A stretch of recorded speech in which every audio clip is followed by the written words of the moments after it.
Stories are very important, and your story is a very important one as well. In fact, there's a story that you probably tell yourself about yourself that maybe it's a story you're not really that conscious of or aware of, but it's how you think about yourself. It's a story about who you are.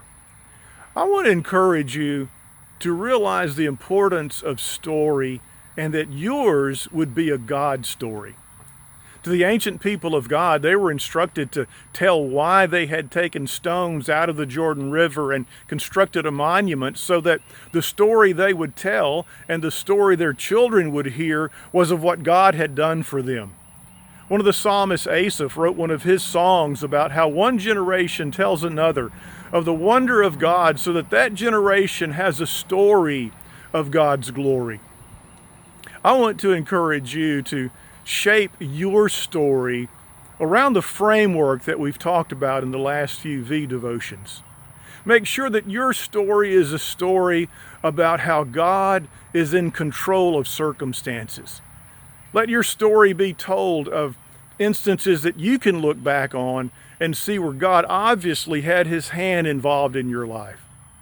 Let your story also include part of the elements of God providing for your need. Let it be a testimony about how God's faithfully been for you.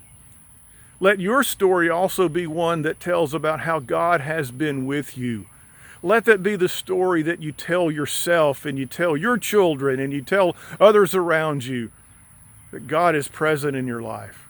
And also let your story include the plot line that God loves you eternally. Let that be the story you tell.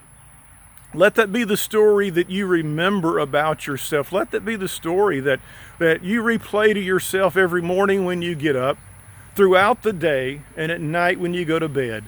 Let that be your story. Let your story influence how you think. Let your storyline take you away from a story of depression and move you away from a story of lack. And let it bring you to a story of the abundance of God and the blessings of God in your life. The story we tell ourselves and the story we tell others is a story that glorifies God, and it's a story that encourages.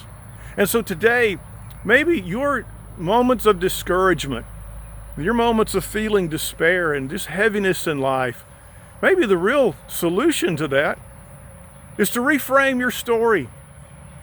Tell a different story. Tell the story of God's hand in your life, and let that begin to influence and affect the way you see the world and the way you think of yourself and the way you understand your future is going to be in Jesus Christ.